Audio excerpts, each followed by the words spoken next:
Sing with us. Yai nai nai nai, yai nai nai nai, yai nai nai nai nai nai nai, yai nai nai nai nai nai nai nai, yai nai nai nai nai nai, yai nai nai nai nai nai nai nai. Yai, dai, dai, dai, dai, dai. Shabbat Shalom, everyone. So tonight begins the 20th day of the month of Iyar, a day that is actually mentioned in the Torah. In Numbers chapter 10, verse 11, we read this. In the second year, on the 20th day of the second month, the cloud lifted from the Mishkan, and the Israelites the tabernacle, and the Israelites set out on their journey from the wilderness of Sinai. The cloud came to rest in the wilderness of Paran. According to medieval commentator Ibn Ezra, at that point the Israelites had been at the base of Mount Sinai for a year. And a year after receiving the Torah, they are finally setting out on another journey. In fact, in the whole book of Numbers, the places in the wilderness that the Israelites travel through are specifically named. Midrash Tanhuma, which is 3 collections of Midrash from sometime between 400 and 600 CE, imagined that these places in the Torah were so detailed so that everyone would know how many miracles happened to the Israelites at each place. And Rabbi Jill Hammer, who's a contemporary midrashist, suggests that recording all of these miracles wasn't actually about God's ego, look at all the miracles I performed for you, but to make the point that each journey is important, no matter how insignificant it may appear. A short, safe journey between 2 points may be just as good a teacher as a journey with vast difficulties and extraordinary wonders. This reminds us to pay attention to all our journeys, not just the ones that are labeled revelation. So this 35th day of the Omer, which we'll be getting to later in our service, the 20th day of Iyar, celebrates all journeys and all revelations, the small ones as well as the great ones.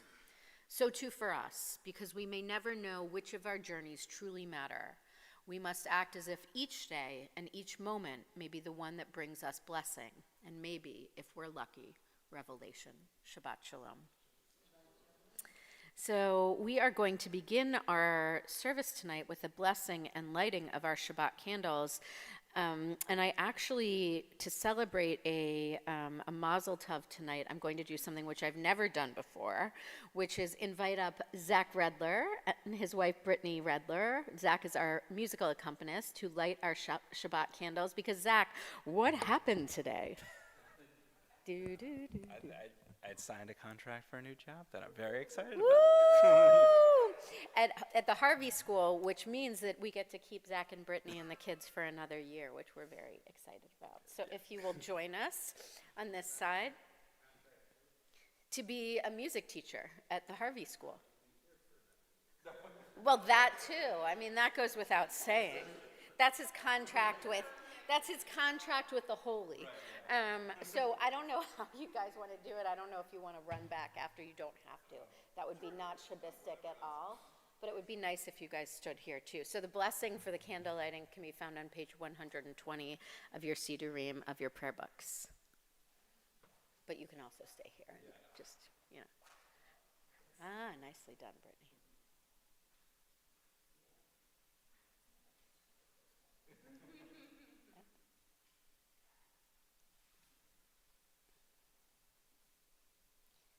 Baruch atah Adonai, Eloheinu melech haolam,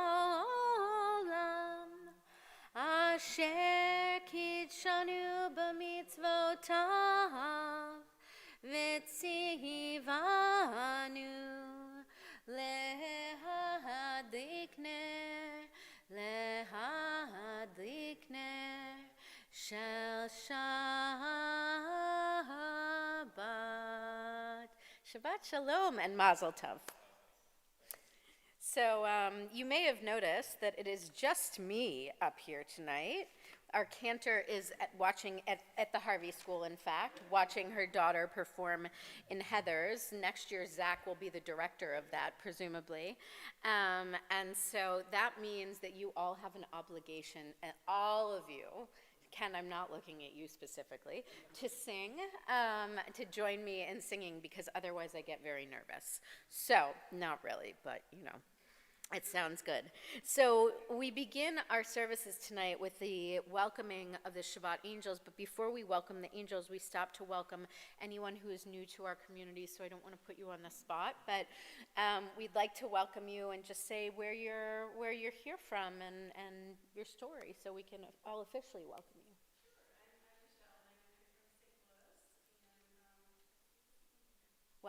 Welcome. And did you move to Greenwich specifically?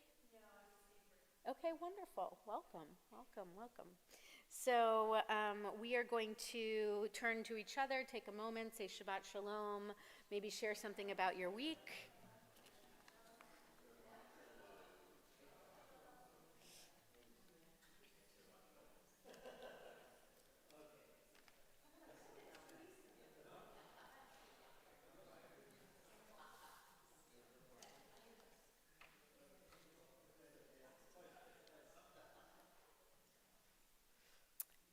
So we continue now with Shalom Aleichem, the welcoming of the angels, which can be found on page 142. And I also wanted to say, I know there are a number of you who are at home watching on this rainy night, and we're wishing you a Shabbat Shalom as well, even though we can't hear you. Page 142, Shalom Aleichem.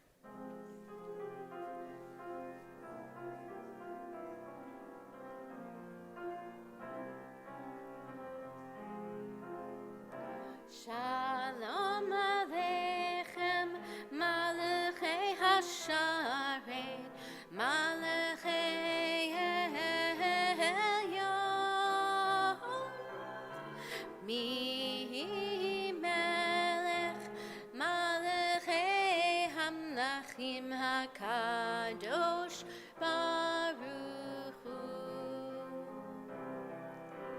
Boachem L'Shalom, Malachei Hashalom, Malachei Elyon, Mi Melech, Malachei Hamlachim HaKadosh Baruch Hu. Baruchuni L'Shalom, Malachei Hashalom, Malachei Elyon,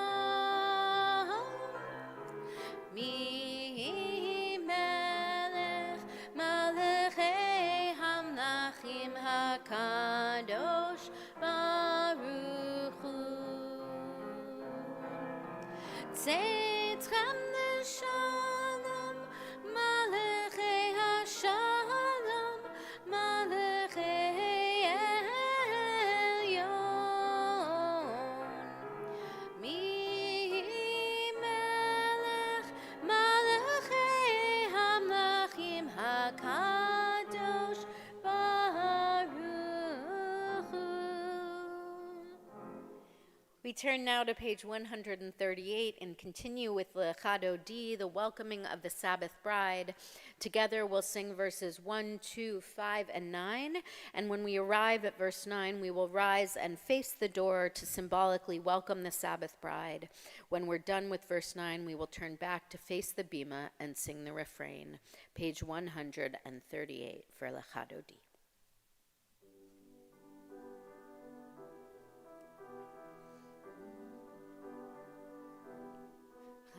Dodi likrat skala penei Shabbat nekabelam.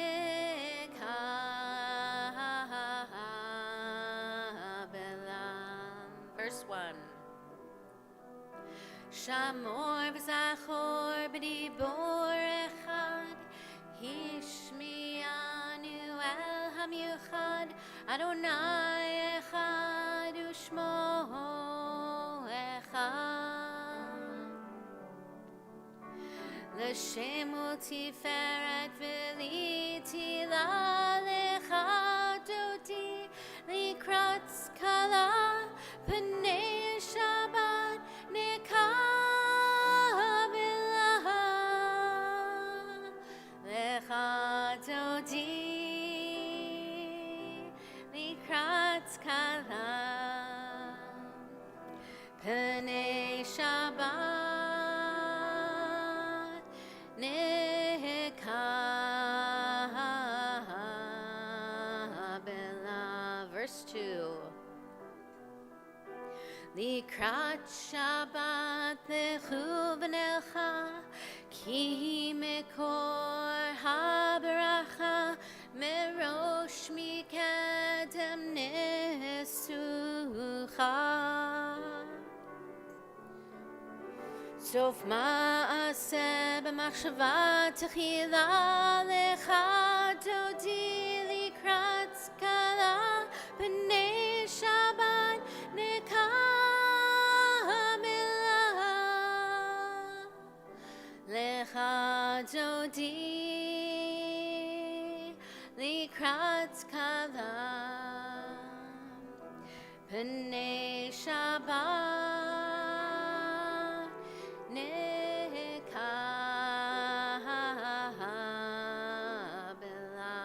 Verse 5. Hitoreri, kiva ore kumi uri shir daberi. Kevod Adonai alaich nigla lecha dodi likrat kala p'nei Shabbat nekabela lecha dodi likrat kala p'nei Shabbat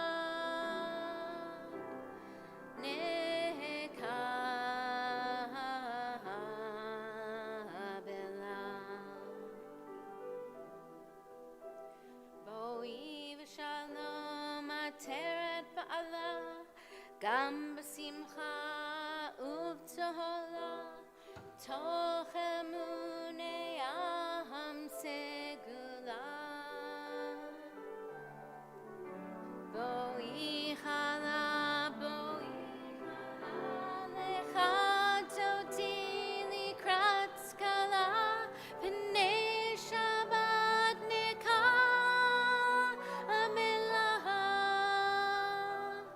לך דודי לקראת סקלה פני שבת נקבלה.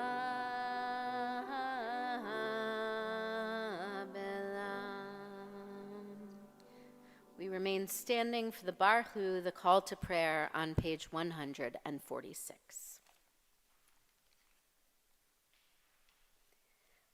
Yadadai-dai-dai, yadadai-dai-dai, yadadai-dai-dai, yadadai-dai-dai, yadadai-dai-dai, yadadai-dai-dai, yadadai-dai-dai, yadadai-dai-dai.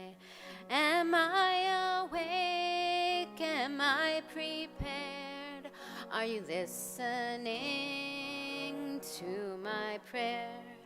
Can you hear my voice? Can you understand? Am I awake? Am I prepared? Yadadai-dai-dai, yadadai-dai-dai, yadadai-dai-dai, yadadai-dai-dai, yadadai-dai-dai, yadadai-dai-dai, yadadai-dai-dai, yadadai-dai-dai. Barechu et Adonai HaMevorach. Baruch Adonai HaMevorach.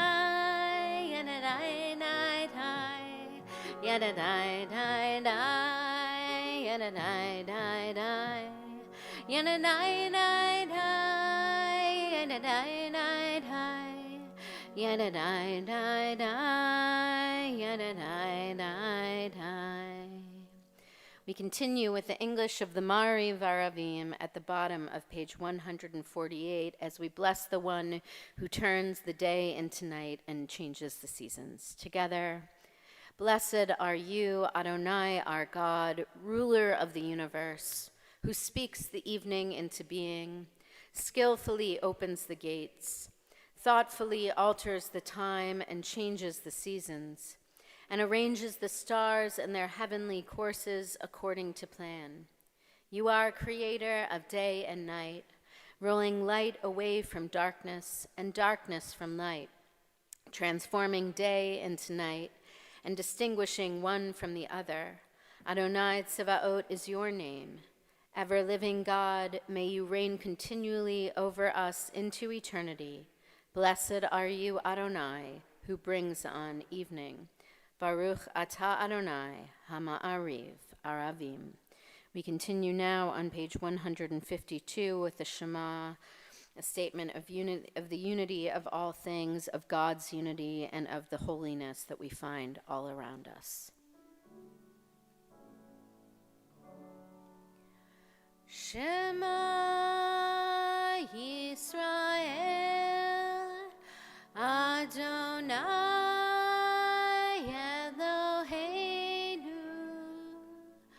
Adonai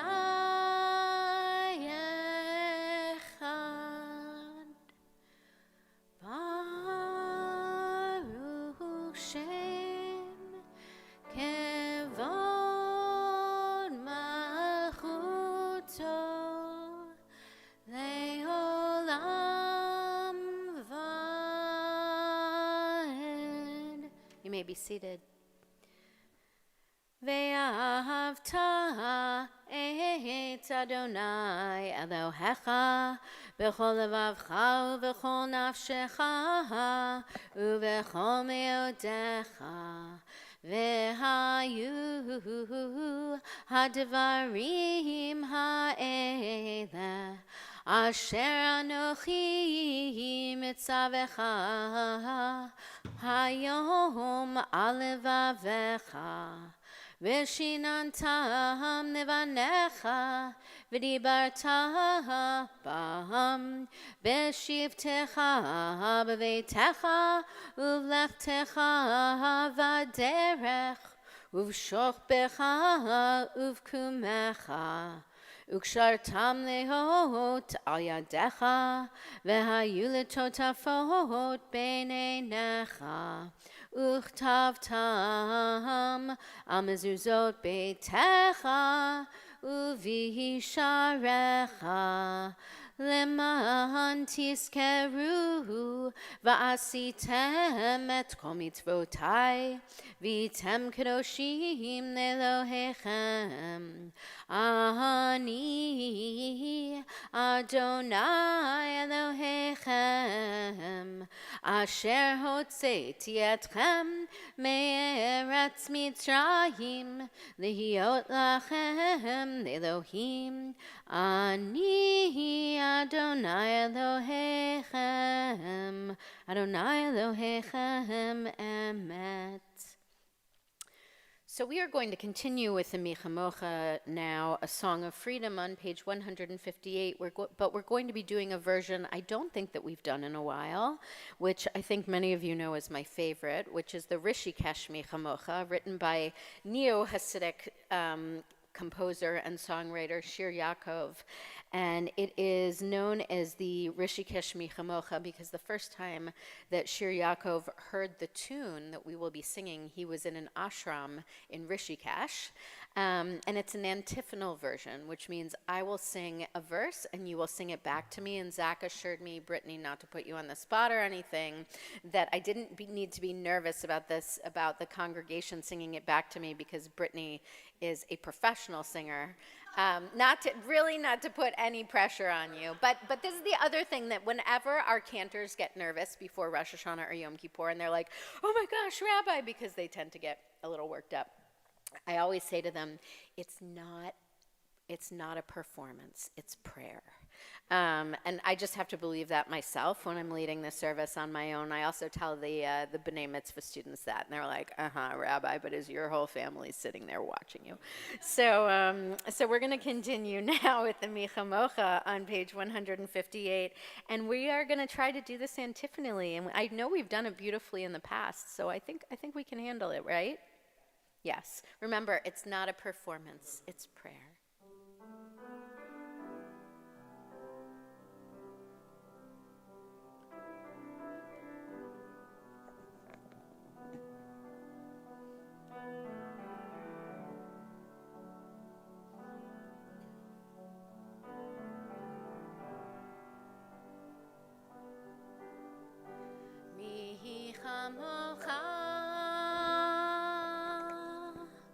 Ba'elim Adonai,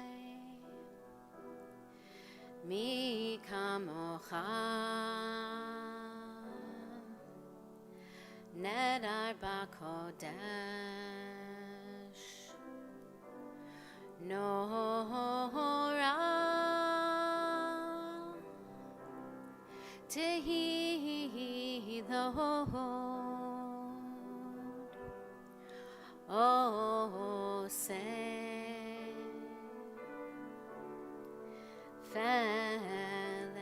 now you know what it sounds like, so we can do this back and forth. Mi chamocha, ba'elim Adonai. Your turn. Mi kamocha, nedar b'kodesh, nora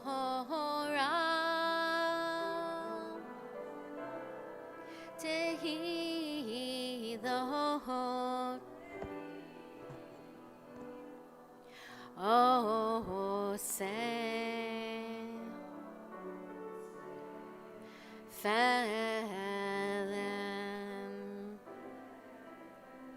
do we need to do it a little higher for you guys? Am I singing way too low? No? Okay. You want to try it one more time? Here we go. No, you don't get a choice.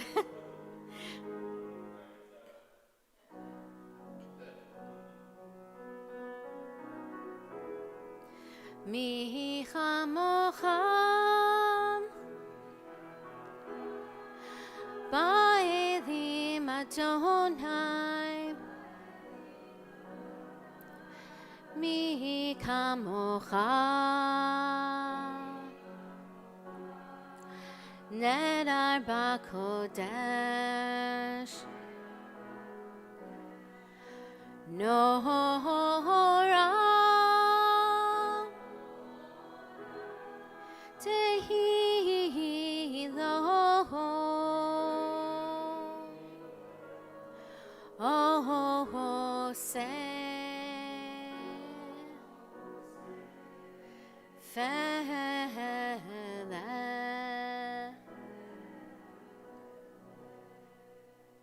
beautiful. We continue now with the Hashkivenu on page 160. The Hashkivenu, as many of you know, is the prayer for peace, and it's kind of the original Jewish lullaby that was sung before lying down at night.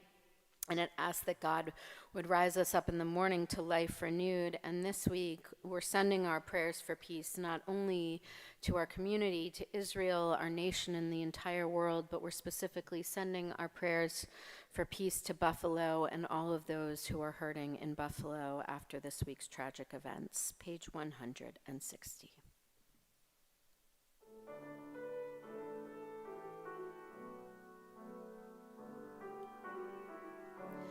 Hashkivenu Adonai Eloheinu L'Shalom V'hamidenu Shomreinu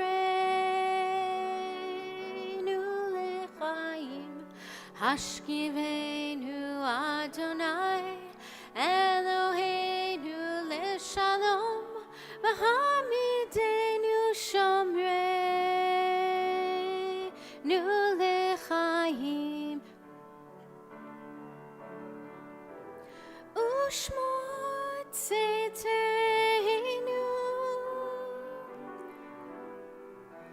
Uvoenu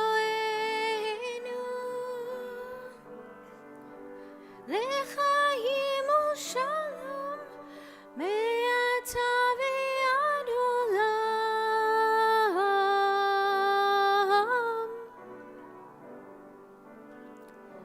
Hashkivenu Adonai Eloheinu L'Shalom V'hamidenu Shomreinu L'chaim.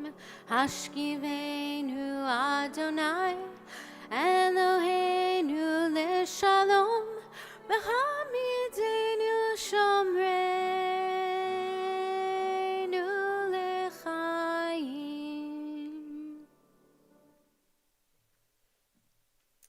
We continue now with the Amidah on page 164 and rise. We will sing the opening verse together, Adonai Sifatai Tiftach, and then continue silently with the words on the page or the prayers in our hearts to page 180, where we will come back together with the singing of Osa Shalom.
shalom bimromav. Uya'aseh shalom aleinu. Ve'al kol Yisrael. Ve'al kol yoshvei tevel. Ve'yimru. Amen. Oh, say shalom bimromav. Uya'aseh shalom aleinu. Ve'al kol Yisrael.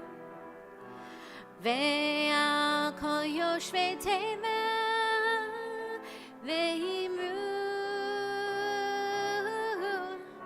Amen. Yai lai lai lai lai lai, yai lai lai lai lai, yai lai lai lai lai lai, yai lai lai lai lai lai lai, yai lai lai lai lai lai, yai lai lai lai lai, yai lai lai lai lai lai lai, yai lai lai lai lai lai lai. Woo! We continue now with the Mishaberach, the prayer for healing, on page 109. And as we do, we think of all of those in our lives who may be in need of healing of body, of mind, or of spirit. And we're also thinking of all of those around the world and in our own country who may be in need of healing, whether they are in Ukraine, whether they are in Buffalo, New York, or whether they are here in our own communities or in our own families. So what I'm going to do tonight is read from our list, and then if you have any names to add, I want to invite you to say those names as my eyes meet yours. So tonight we are thinking of Yitzchak ben Chaya Devora, friend of Cantor Reuben, Masha bat Yehudit, friend of Cantor Reuben, Baruch ben Giddel, June Robinson, friend of Susan Elkin, Cinna Alderman, friend of the Laced family, Sandy Roberts, Ann Solmson, niece of Susan Elkin, Bill Richter, GRS member, Marilyn Shaftel, mother of Michael Shaftel, Eric Gutierrez, Ellen Marks, friend of Sheila and Larry Cantor, Tanine Allison, Colleen Marie Kelly, Alan Elkowitz, friend of Taffy Holiday, and Lisa Shurer Dumushalam, friend of Sarah Gregoire. For those of you who are watching us at home on the live stream, I want to invite you to say any names you might be thinking of at this time.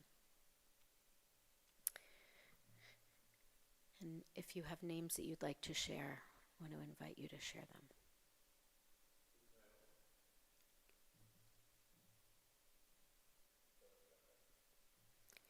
We're holding all of them in our hearts as we sing together the words of the Mishaberach.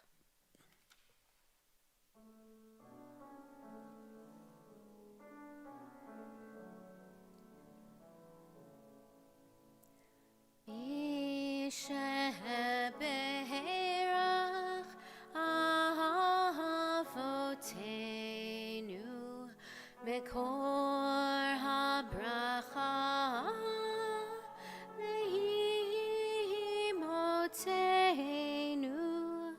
May the source of strength, who bless the ones before us, help us find the courage to make our lives a blessing, and let us say, Amen.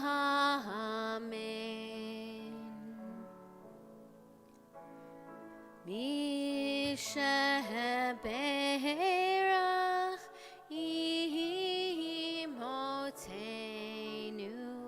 Mekor habracha le'avotenu. Bless those in need of healing with refuah shalema, the renewal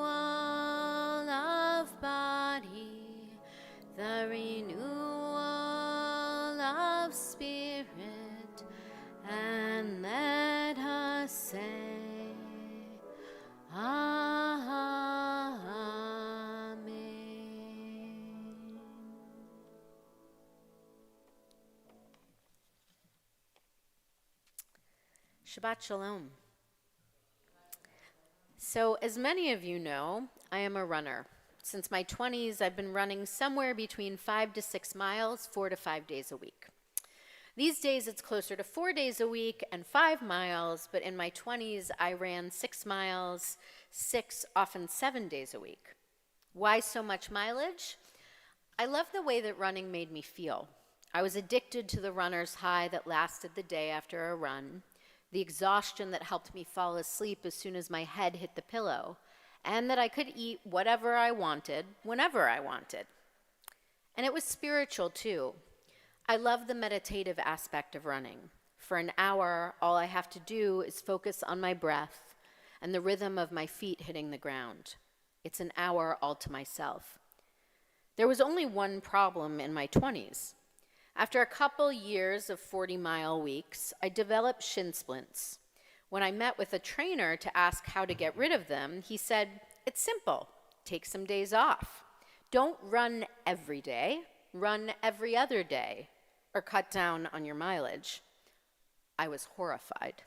Give up my 6 miles, that sweet exhaustion, the buzz of adrenaline, the hour I got out of my head and into my body? Resigned, I took his advice, and sure enough, my shin splints disappeared. And to my great surprise, on the days that I did run, my runs became easier and more fun. My mileage and my pace increased, as did the joy I took in running. I was thinking about that enforced rest this week because this week's Torah portion, Behar, talks about a different kind of enforced rest. In the 7th year, God tells Moses, "Tell the people to let the land lie fallow," and this is what God says. "Speak to the Israelite people and say to them, when you enter the land that I assign to you, the land shall observe a Sabbath of the eternal. 6 years you may sow your field, and 6 years you may prune your vineyard, and gather in the yield. But in the 7th year the land shall have a Sabbath of complete rest, a Shabbat Shabbaton, a Sabbath of the eternal. You shall not sow your field or prune your vineyard. It shall be a year of complete rest for the land."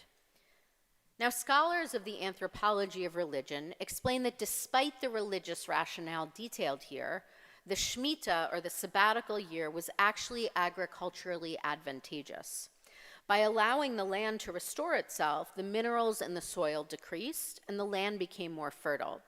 From the JPS Torah commentary, which apparently knows quite a bit about farming, the practice of allowing arable land to lie fallow periodically was a necessary aspect of ancient agriculture, especially where extensive irrigation was utilized.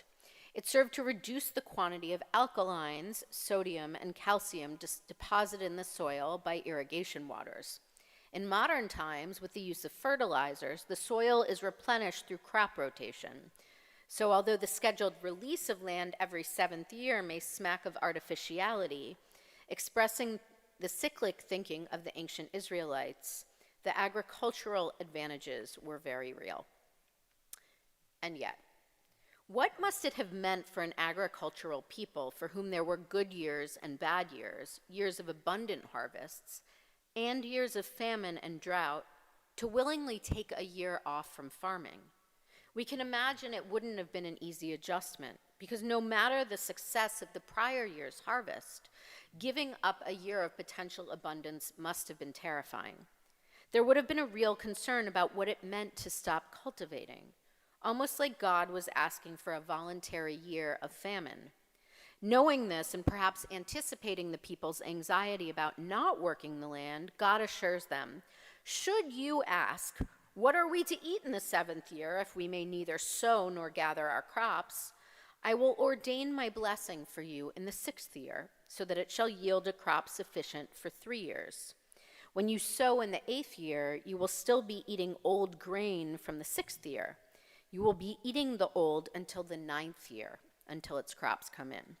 In other words, God was saying, if you're the kind of people for whom taking a break and resting gives you the spilkies, I assume that God speaks Yiddish, don't worry, because I will make sure that you are looked after even as you take time off. Trust that when you take a complete rest, a Shabbat Shabbaton, you will be just fine. Have faith.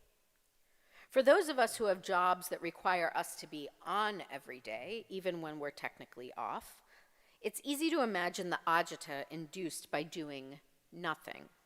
It goes against not just the culture, but also our expectations of ourselves and our drive to be constantly doing rather than just being. Whether it's because you're a doctor with patients in the hospital, a financial professional who believes the markets never truly stop, especially after this past week, or a professor or clergy person who worries for their students or their congregation while they're on sabbatical, it can be really hard to truly ever turn off. It requires, too, that you become okay with what you have in the moment, instead of constantly striving to do and be and have more. Which is why the Israelites were probably, despite their anxiety, better at taking breaks than we are. Why? Not because they didn't have email and text messages, but because they already had familiarity with taking a break. Once a week, they observe Shabbat, a weekly sabbatical year in miniature. Remember the text we started with? When you enter the land shall observe what? Shabbat, a Sabbath. The land shall have a Sabbath of complete rest. Therefore, the sabbatical year could be understood by the people as an elongated Shabbat, something they already did, or at least something they knew how to do once a week. And here's the thing about Shabbat. On Shabbat, it wasn't just certain categories of people who got to rest, that is, people who could afford to rest. It was everyone. Everyone had to rest. And the required rest for everyone served didn't just give the elite a rest.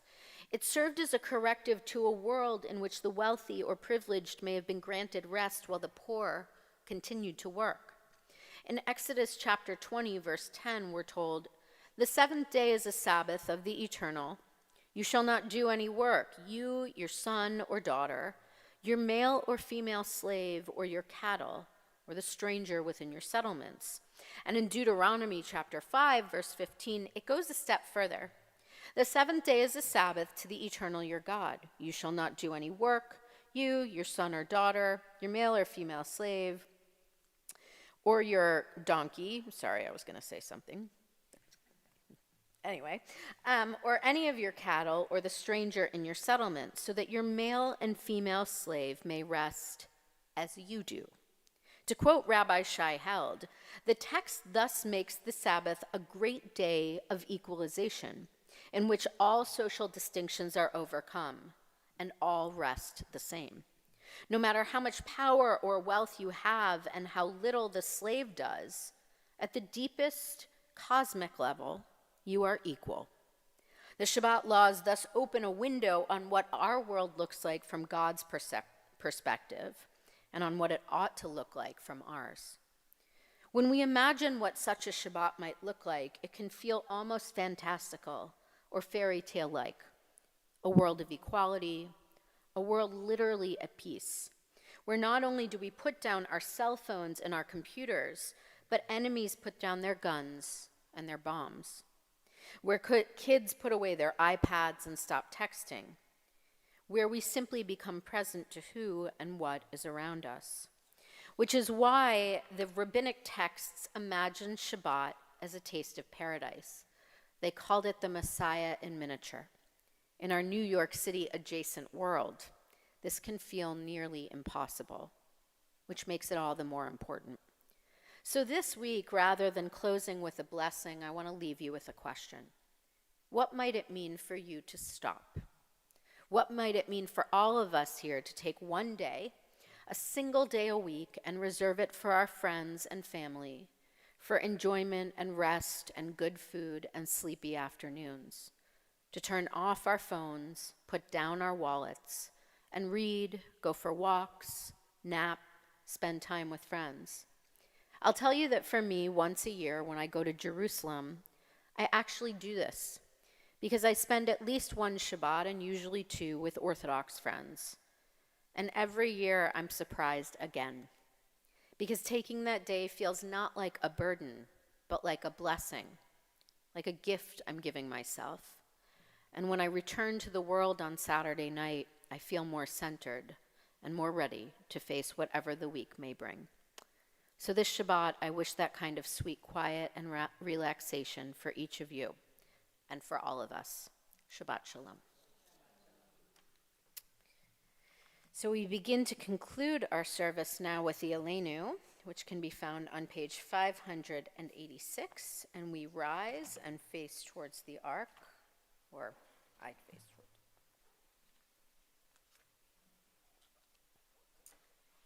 Aleinu l'shabech l'adon hakol, l'tet gdula liotzer breshit, shehu notei shamayim v'yosed haaretz, u'moshav yitaro b'shamayim nima'al, u'shchinatu zo b'gavhei meromim, hu Eloheinu einod, v'anachnu korim, u'mishachavim u'modim, lifnei melech malchei hamlachim, HaKadosh Baruch Hu, v'ne'emar v'haya Adonai l'melech ha'kol ha'aretz, v'yom ha'hu yeh Adonai echad, u'shemo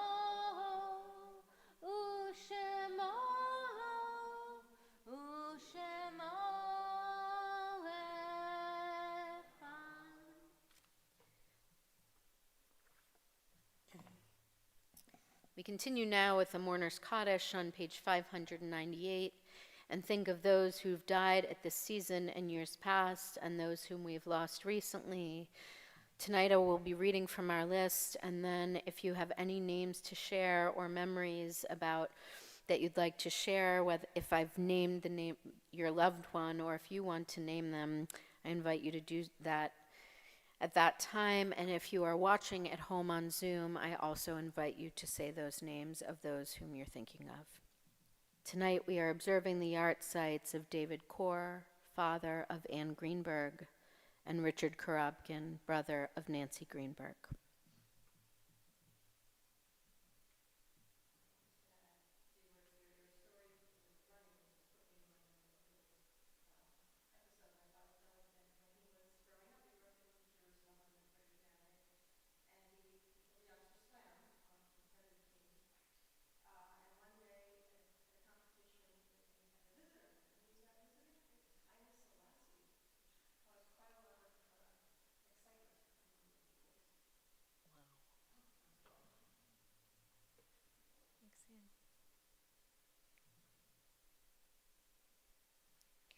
So we are holding them in our hearts tonight as we say together the words of the Mourner's Kaddish and stay standing to support the mourners.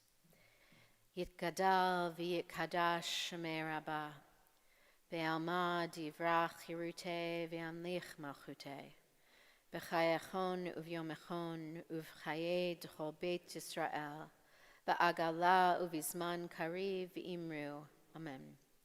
Yehi Shmei Rabbah mevarach le'olam ulamei amaya. Yitbarach v'yishtabach v'yitpa'ar v'yitramam v'yitnaseh v'yitadar v'yitaleh v'yitalal Shmei dekudasha brechu. Le'ela min kol birchata v'shirata tushbechata v'nechemata da'amiran be'alma v'imru. Amen. Yehi Shlama Rabba Min Shemaya, V'chaim Aleinu V'al Kol Yisrael V'imru. Amen. Oseh Shalom B'mromav, U'ya'aseh Shalom, Aleinu V'al Kol Yisrael V'imru. Amen.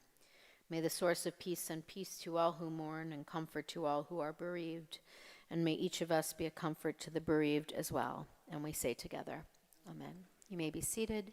Ken, if you'd like to come forward for this evening's announcements.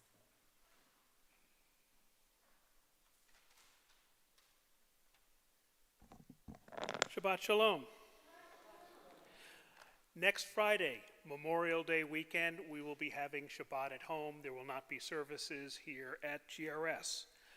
Going a little bit backwards, this Sunday at 10:30 in the morning, the GRS Religious School end-of-year celebration. and award ceremony. There will be frozen custard and Italian ices from Mickey Dubs in New Rochelle. Yum. On Sunday, June 5th, 10 to 11:30, bagel brunch and book talk with our favorite author, Mark Oppenheimer. He will be talking about his latest book, Squirrel Hill, Tree of Life, Synagogue Shooting, and the Soul of a Neighborhood. The event is free, but please RSVP to the office also if you'd like to sponsor the event. For the small sum of $36, you will, as well as supporting it, will get a copy of the book that will be autographed by Mark. There will also be, I think I said it was a bagel brunch. But yes, there will be bagels, lots of bagels. And finally, for now, June 10th, the installation of Cantor Rubin. Join us to celebrate her installation as Cantor and Religious School Director. There will be a dinner that night. It's an event, I believe it's a free event, but please call the office and RSVP so we know how much food to order. There's lots of other things happening in June and July, which we'll talk as they get closer on in time. Thanks so much for being here. Also, it didn't make it into the newsletter yet, but we will be having a Shavuot, our yearly Shavuot celebration with, I think, 4 or 5 Reform congregations, most of which are in Westchester County. It will be held this year in Scarsdale at Scarsdale Tremont Synagogues. And there will be, is this better? There will be 5 different rabbis that will be teaching, each of them more fantastic than the other. And so I really encourage you to join us. There will also be cheesecake and coffee. So if that motivates you, please join us. And now we conclude our service officially with Kiddush and Motzi. And we are going to do the shorter version of Kiddush tonight.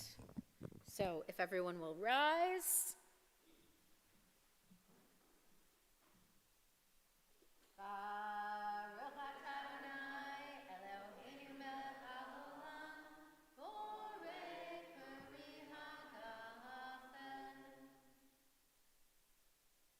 L'chaim. All right. Would somebody like to have the honor? Nobody? Okay, we're going to count to 3. 1, 2, 3. Oh, what a beautiful challah. All right. And so, as many of you know, we used to make a human chain with the touching the challah, but because of COVID, we have no DSAs, displays of Shabbat affection. So